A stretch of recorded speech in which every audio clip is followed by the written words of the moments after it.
Everyone. कहते हैं कि सफलता उन्हीं को मिलती है जो हालात से नहीं घबराते हैं बल्कि मेहनत और आत्मविश्वास से अपनी पहचान बनाते हैं। तो आइए आप भी हमारे साथ ऑनेस्टली पूर्वक डे बाय डे रिवीजन करिए, आपको सफलता जरूर मिलेगी। पिछले दिनों हमने शुरू किया था भौगोलिक चिंतन, जिसमें हम लोगों ने पढ़ा था यूनानी भूगोलवेत्ता और रोमन भूगोलवेत्ता के बारे में। आज हम पढ़ेंगे अरब भूगोलवेत्ता के बारे में, लेकिन उसके पहले हम उसके पीछे का कुछ इतिहास बताते हैं। देखिए, जब रोमन साम्राज्य का पतन हो गया तो ईसा पूर्व 3री शताब्दी से लेके 12वीं शताब्दी तक का जो काल था वो यूरोप के विज्ञान के विकास में अंधकार के युग के नाम से जाना गया, क्योंकि भूगोल के क्षेत्र में कोई उल्लेखनीय प्रगति नहीं हुई थी। ईसाई धर्म के बढ़ते प्रभाव के कारण भूगोल पर बाइबिल का विचार छा गया और ईसाइयों का मानना था कि पृथ्वी का जो आकार है वो गोल ना होकर के तस्तरी नुमा है और उनका जो धार्मिक स्थल है वो केंद्र में स्थित है जेरूसलम, जिसे टी.ओ. मैप के युग के नाम से जाना जाता है। और अंधयुग में जो विकास हुआ उसमें अरब भूगोलवेत्ताओं का योगदान था।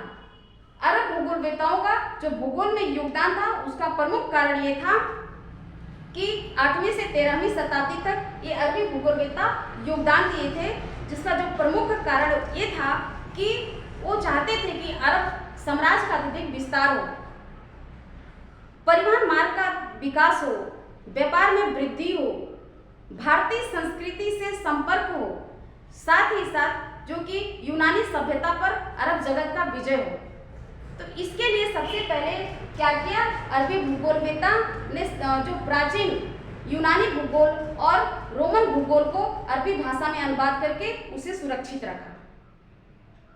और जो अरबी भूगोलवेत्ता थे इनका जो योगदान था वो गणितीय भूगोल, भौतिक भूगोल, प्रादेशिक भूगोल में विशेष योगदान दिए थे।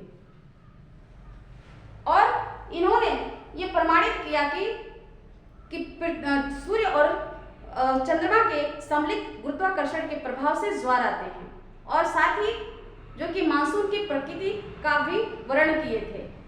तो इसलिए मानसून शब्द की उत्पत्ति अरबी भाषा से मानी जाती है, सबसे मानी जाती है, ठीक है। तो ये चीज याद रखिए। और अरब में जो एक भूगोल में जो भौगोलिक में एक प्रमुख दोष ये था कि ये भौगोलिक ऐतिहासिक तथ्यों में जो एक काल्पनिक और मनगढ़ंत बातों को अधिक सम्मिलित कर दिया था। इसका प्रमुख कारण ये था कि इन्हें कहानी और भाषा को अलंकृत करने का अत्यधिक रुचि था, जिसका परिणाम ये हुआ कि अरब में जो है कि भूगोल विज्ञान का वास्तविक स्वरूप नहीं ले सका। तो अरब में जो भूगोल में व्यक्तिगत योगदान देने वाले थे वो कौन कौन थे, सबसे पहले हम उन्हें जान लेते हैं। देखिए, उसमें इब्न हाकल, इब्न सीना, अल-मकदूसी, मसूदी, अल-बुरूनी, अल-इदरिसी, इब्न बतूता, इब्न खालदून, अल-बलाखी, ये सभी अरबी भूगोलवेत्ता थे। तो सबसे पहले हम इब्न हाकल के बारे में जान लेते हैं। इब्न हाकल ये अरबी भूगोलवेत्ता थे जिन्हें अरब यात्री के नाम से जाना जाता था। इन्होंने अपनी यात्रा के दौरान बहुत सी पुस्तकों लिखी थी, जिसमें एक बुक लिखे थे रूट्स एंड रिलीफ, साम्राज्य और शास्त्र, पृथ्वी की आकृति, संसार के देश, मतलब इसके बारे में इन्होंने लिखने वाले कौन है, तो इब्न हाकल, जिसे आप याद रखें। अगर हम बात करें इब्न सीना की, तो इब्न सीना को अरब भूगोल का जनक के रूप में जाना जाता है। इन्होंने लगभग 450 ग्रंथों की रचना की थी और मेडिसिन के क्षेत्र में अधिक कार्य किया था। इनका एक प्रसिद्ध ग्रंथ था कानून ऑफ मेडिसिन, और इन्होंने विश्वकोश की रचना की थी, जिसमें विशेषकर पर्वत निर्माण क्रिया, मृदा निर्माण आदि के बारे में वर्णन किया था। इब्न सीना पर्वतीय क्षेत्र में अक्षोपर्दन का सूक्ष्म अवलोकन किया और इन्होंने बताया कि पर्वत निर्माण के दौरान ही जो कि अपर्दन की क्रिया आरंभ हो जाती है। तो इतने पॉइंट आप इब्न सीना के बारे में याद रखिए। अगर हम बात करें अल-मकदूसी के, तो अल-मकदूसी जो विश्व की जलवायु को ये 14 भागों में बांटा था। इन्हीं अल मकदूसी के जलवायु का जो है कॉपी करने वाले अल मसूदी थे। तो हम इतना पॉइंट इनके बारे में याद रखें। अगर हम बात करें अल मसूदी की, तो अल मसूदी अपने समय के विशेषज्ञ थे जलवायु के। इन्होंने क्या किया कि अरब यात्रियों से सूचनाएं एकत्रित की, जलवायु संबंधी आंकड़े एकत्रित किया और एक जलवायु मानचित्रावली प्रकाशित की जिसका शीर्षक था किताबुल अस्काल। इन्होंने भारतीय मानसून की उत्पत्ति जो कि उत्तम ढंग से इसका वर्णन किया था। अल मसूदी कैस्पियन सागर का नौ संचालन किया और निष्कर्ष निकाला कि कैस्पियन सागर एक वन सागर है और सागर में जो लवणता है वो स्थलों से ही आते हैं। अल मसूदी मानते थे कि जो अपर्दन है उसका जो प्रमुख है उसमें नदी को मानते थे।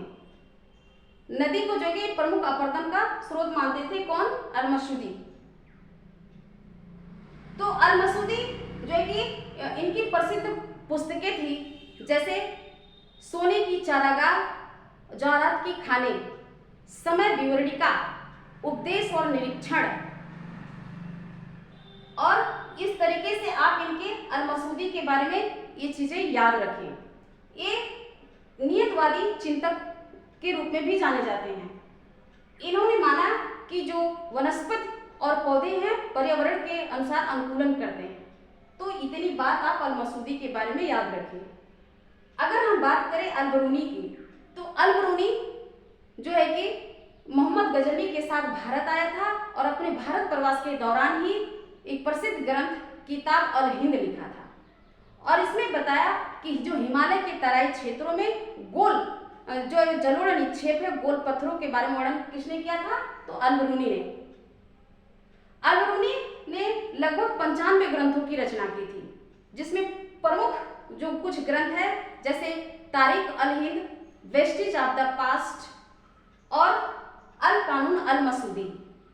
अल कानून अल मसूदी अल बरूनी ने टालमी के अल्मागाश्त से के तर्ज पर लिखा था जिसे किताबुल अल उस्ताद के नाम से भी जाना जाता है।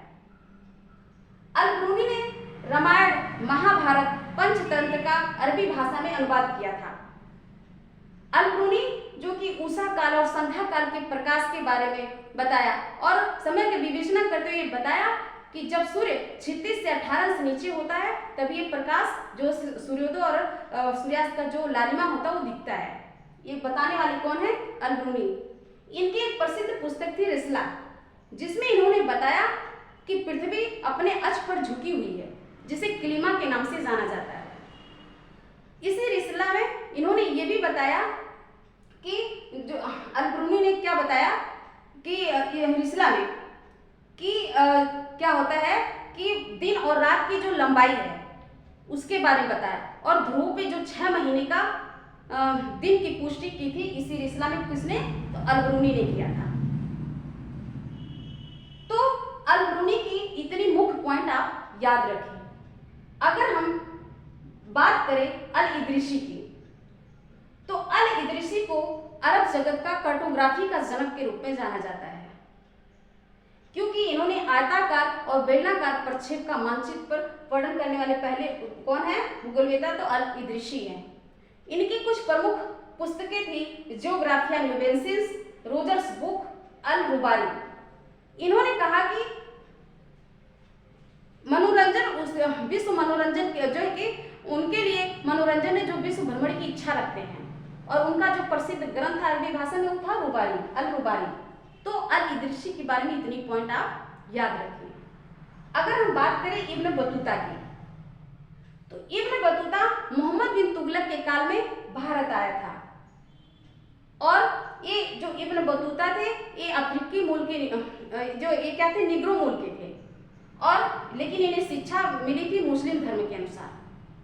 इन्होंने लगभग 75,000 मील से भी अधिक यात्रा की थी और इसलिए इन्हें अरब जगत का मार्को पोलो कहा जाता है। इब्न बतूता जो है कि इन्हें बताया 600 वर्ष पहले ही इन्होंने बताया कि विषुवत रेखा पे उतनी विषम परिस्थितियां नहीं है जितनी कि उत्तरी अफ्रीका के समशीतोष्ण भाग में है। और इनकी जो एक प्रसिद्ध ग्रंथ था वो रेहला था। तो इतना पॉइंट आप इब्न बतूता के बारे में याद रखें। अगर हम बात करें इब्न खालदून की, तो इब्न खालदून को अरब जगत में भूगोल में योगदान देने वाले अंतिम अरबी भूगोलवेत्ता माना जाता है। किसे? इब्न खालदून को। इब्न खालदून ने जिस पर अधिक कार्य किया था उसकी पुस्तक का नाम था मुकदमा। और इब्न खालदून मानते थे कि दक्षिणी गोलार्ध की अपेक्षा उत्तरी गोलार्ध में अधिक जनसंख्या का बसाव है। और इब्न खालदून इन्हें प्रथम नियतवादी चिंतक माना जाता था, क्योंकि ये पर्यावरण और मनुष्यों के संबंध में जो है कि वैज्ञानिक ढंग से वर्णन किया था। तो इतनी पॉइंट आप इब्न खालदून के बारे में याद रखें। अगर हम बात करें अल बलाखी के, तो यह अल बलाखी जलवायु एटलस के बारे में बताने वाली कौन है? सबसे पहले अल बलाखी है। इन्होंने विश्व की जलवायु पर पहला मानचित्र तैयार किया था। तो ये पॉइंट आप अल बलाखी के बारे में याद रखें। तो मैं आज अरब भूगोलवेत्ताओं के बारे में आपके बीच में बताई। आप इसी तरह से मेन पॉइंट जरूर याद रखें जो आपके एग्जाम में जब आए तो आप इस यहाँ से कोई क्वेश्चन आपका छूट ना पाए, क्योंकि जीआईसी लेक्चरर पीजीटी में ये सब आते हैं क्वेश्चन। टीआरई 4 में भी यहाँ से क्वेश्चन बनेंगे। हमने जीआईसी प्री क्वालिफाई किया था तो क्वेश्चन यहाँ से भौगोलिक चिंतन से बनते हैं। तो मुझे पता है कि जो है कि हम लोग क्या करते हैं कि उन्हीं विषय को पढ़ते हैं जो हम बार बार हमें पढ़े रहते हैं। तो यहाँ से जो है कि छूट जाते हैं क्वेश्चन 1-2 नंबर से, तो हमें पछतावा होता है। तो आप इसलिए इन सबको याद रखें, इन पोर्शन को इग्नोर ना करें, इसे पढ़ते रहें। कैसा लगा आप नीचे कमेंट करें। धन्यवाद।